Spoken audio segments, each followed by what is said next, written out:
And good morning. It's your friendly neighborhood Tironan, and today we're going to be looking at the premium aircraft, the F11C-2. It's an American aircraft, and like a lot of its competitors, is coming in right around 200 miles an hour. Maneuverability is 8 seconds. Um, Armament on it is 27.62 Browning 30 caliber machine guns. That's all very typical of the era. Uh,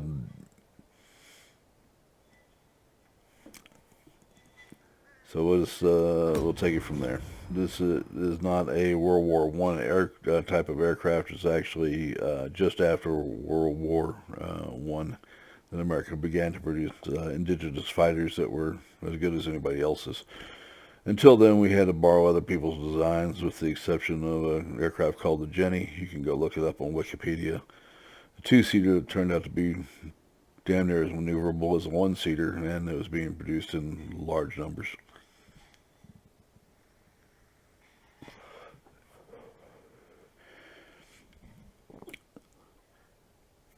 If you ever want to read something hilarious, go pick up a copy of Massey's Castles of Steel. And in the towards the end of the book, it starts talking about the American Expeditionary Force and the Germans and how they provoked America into a war it had no intention of coming into, um, by a series of diplomatic and uh, gaffes that were just staggering. At one point, of course, everybody's heard of the Lusitania incident, where an American liner just chock full of munitions for the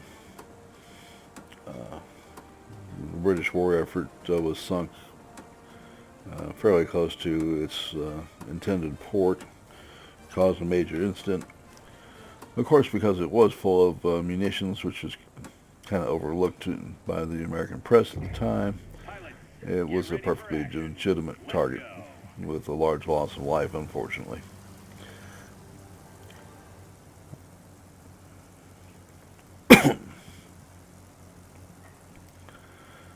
To continue with the story while I play with the aircraft here, the Germans then decided that they were going to do unrestricted warfare, submarine warfare, which uh, had been done a couple of times before, and with a lot of warning by the Americans that this is not acceptable to them and could have dire consequences, which means they might consider going into the war. They never did.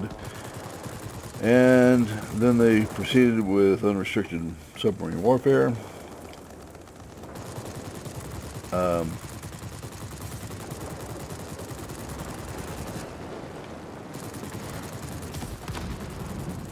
okay. This is a multi-role aircraft, by the way.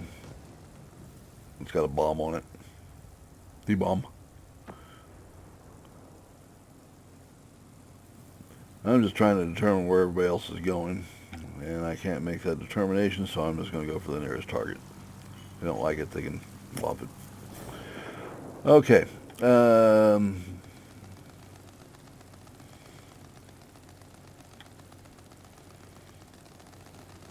What do I think about the aircraft? Well,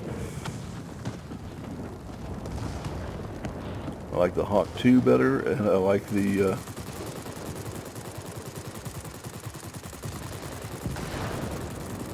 the Arado 67 better.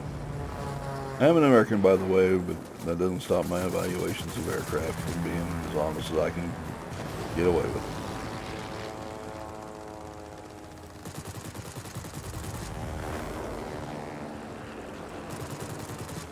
It is a maneuverable thing.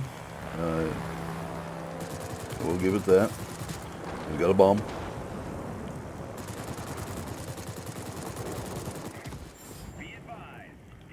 And the weapons are effective.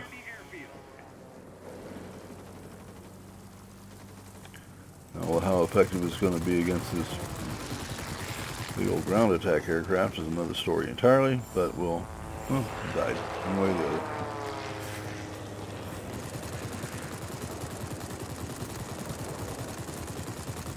And between me and the other aircraft, I seem to be doing a good job of chewing it up pretty good. It's taking two of us. That's not unusual, by the way. I assume that's more the P-36 than me. I don't think a pair of machine guns is going to do that much damage.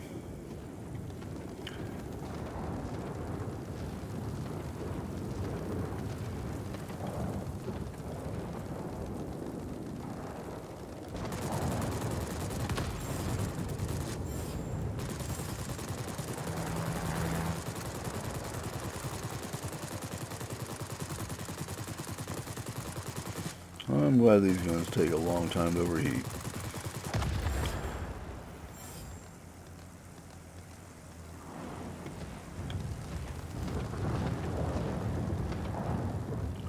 And just like the rats get overcrowded, the space seems to get too full, they start bleeding over into our airspace, and I'll take advantage of it.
Alright, doesn't like having friends around, right?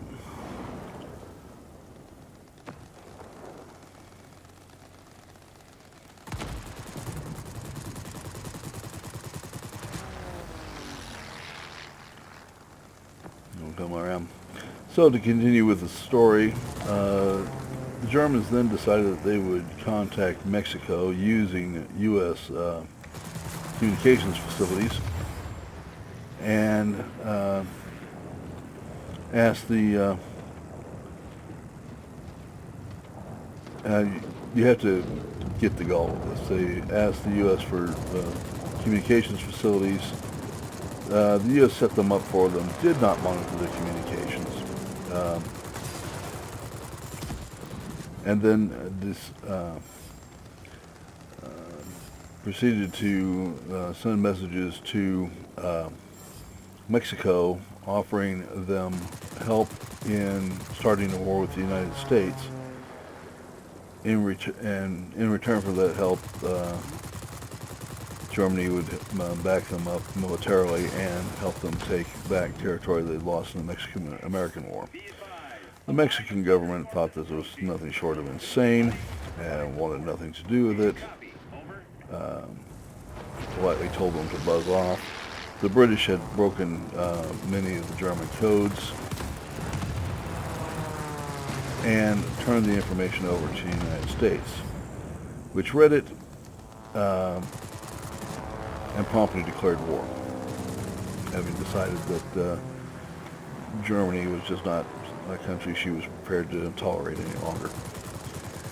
The funny thing, and there's nothing funny about World War I, there's nothing funny about any war, but the talking about underestimation of your opponent was that Germany had decided that the U.S. was at best a second-rate power that she could ignore, that couldn't possibly mobilize in time. And at the end of World War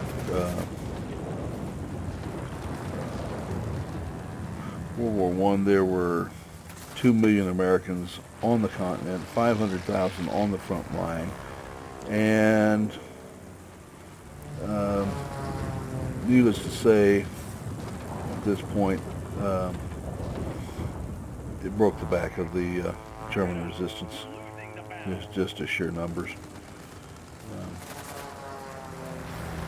And what was so hilarious, this is just stupid. I don't know what this guy's doing.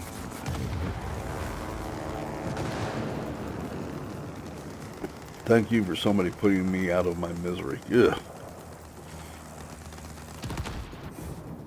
So at the end of the war, there were 2 million Americans on the continent, 500,000 on the front line. Of course, as the units are training up, more are arriving every day, and there were 4 million Americans on the American continent being in various stages of being shipped over to the European front.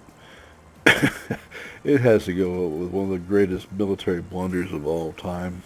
It just...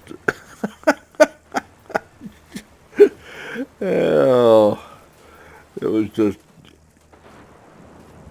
quite the story. Oh, let's get back to the plane. The plane is everything that you expected, nothing more.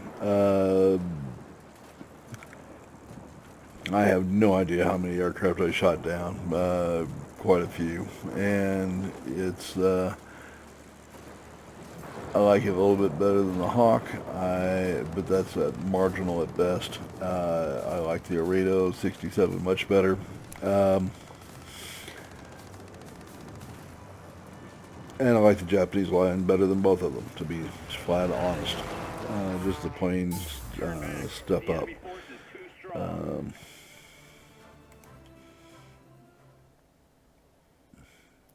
So let's see what we did here. The sad thing is I'm going to go back and fight this again because I want the 5x experience boost.